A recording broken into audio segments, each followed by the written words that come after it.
یہ ماہند ارشاد ہے، یعنی ان کے والد صاحب کا نام محمد ارشاد ہے.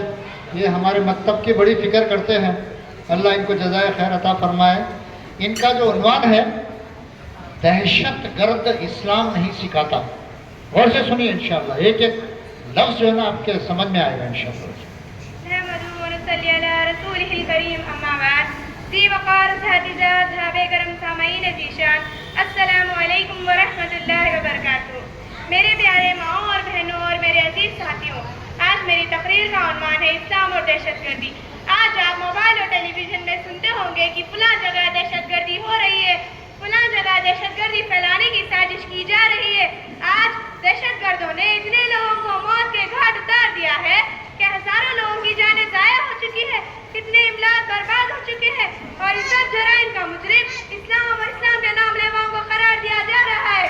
میں اس مختصر وقت میں آپ کو یہ بتانا چاہتی ہوں کہ دہشت گرد کون ہے، پوری دنیا میں دہشت گردی پھیلانے والے کون ہیں، پوری دنیا کا امن و امان، چین و سکون کو چھیننے والے کون ہیں، روئے زمین کے باشندوں کی نیندیں حرام کرنے والے کون ہیں.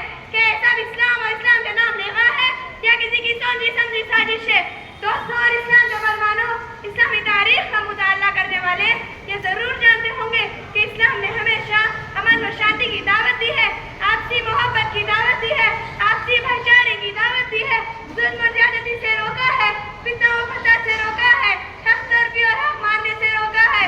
الغرض پوری دنیا میں فساد ہی فساد پھیلا ہوا ہے، چاہے روم ہو یا ایران، فلسطین ہو یا اسرائیل، یوروپ ہو یا ایشیا، روئے زمین کا کوئی ایسا خطہ باقی نہیں رہا جہاں لوگ امن و شانتی کی زندگی بسر کر رہے ہوں. اسی حالات کو بیان کرتے ہوئے قرآن کریم نے فرمایا ظہر الفساد فی البر والبحر بما کسبت ایدی الناس. ایسے خطرناک اور تاریخ ترین حالات میں اسلام کا ظہور ہوتا ہے، اس پریشان دنیا کو انسانیت کا پیغام سناتا ہے، امن و شانتی کا پیغام سناتا ہے، صلح بازی کا پیغام سناتا ہے. اسلام کہتا ہے صلح جنگ سے بہتر ہے، چاہے وہ چھپ کر ہو. صلح حدیبیہ کی تاریخ کس کو یاد نہیں، مسلمانوں کو کس طرح اس نئے سفر کے راستے میں روکا گیا. اسلام کہتا ہے قرآن کریم کی حکایت امن و شانتی کی دعوت دیتی ہے اور دہشت گردی سے روکتی ہے، لیکن آج میڈیا کے ذریعے اسلامی تعلیم کو مخص کرنے کی کوشش کی جا رہی ہے، اسے دنیا والوں کے سامنے بدنام کرنے کی کوشش کی جا رہی ہے. لیکن میں اسلام کو بدنام کرنے والوں سے یہ پوچھنا چاہتی ہوں، اگر اسلام ایک دہشت گرد مذہب ہے تو ہمارے پیارے نبی حضرت محمد مصطفیٰ صلی اللہ علیہ وسلم کے زمانے میں دہشت گردی کیوں نہیں، عمر فاروق رضی اللہ تعالیٰ عنہ کے زمانے میں دہشت گردی کیوں نہیں، عثمان غنی رضی اللہ تعالیٰ عنہ کے زمانے میں دہشت گردی کیوں نہیں، علی حیدر رضی اللہ تعالیٰ عنہ کے زمانے میں دہشت گردی کیوں نہیں، مغل سلطنت کے زمانے میں دہشت گردی کیوں نہیں. لہٰذا پہلے یہ تو طے کر لو کہ دہشت گردی کسے کہتے ہیں. کیا اپنی جان و مال کی حفاظت کرنے کا نام دہشت گردی ہے؟ کیا اپنی عزت و آبرو کی حفاظت کرنے کا نام دہشت گردی ہے؟ کیا ظلم و زیادتی کے خلاف آواز اٹھانے کا نام دہشت گردی ہے؟ اگر تم اسے دہشت گردی کہتے ہو تو ہم فخر سے کہتے ہیں کہ ہم دہشت گرد ہیں، لیکن دہشت گردی اسے نہیں کہتے، بلکہ کسی کی حریت و آواز کو سر کرنے کا نام دہشت گردی ہے، کسی کے انسانی حقوق پر ڈاکہ ڈالنے کا نام دہشت گردی ہے.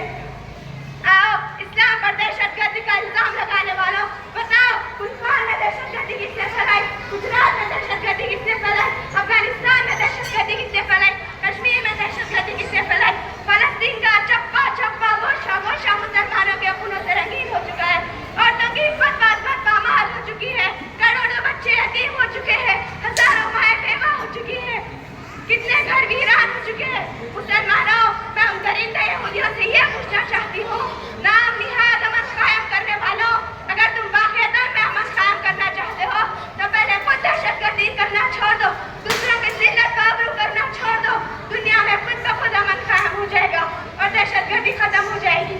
یہی دہشت گردی کے اصل خاتمے کا علاج ہے. الغرض اللہ تعالیٰ ہم سب کو اور دنیا کے تمام مسلمانوں کو دہشت گردی سے بچنے کی توفیق عطا فرمائے. السلام علیکم ورحمۃ اللہ وبرکاتہ. ماشاءاللہ، جس نوعیت کی یہ تقریر تھی اسی جذبات کے ساتھ جو ہے نا پیش کیا گیا ہے. بہت ساری باتیں اس کے اندر تھی، اگر ہم غور طلب کریں گے تو بہت بڑے واقعات تھے اس میں. صلح حدیبیہ کا واقعہ تھا، مزید جو ہے نا صحابہ نے جو اسلام کی خاطر لڑے ہیں ان کے بارے میں جو ہے نا پیش کیا جا رہا تھا. انشاءاللہ آگے بڑھتے ہیں.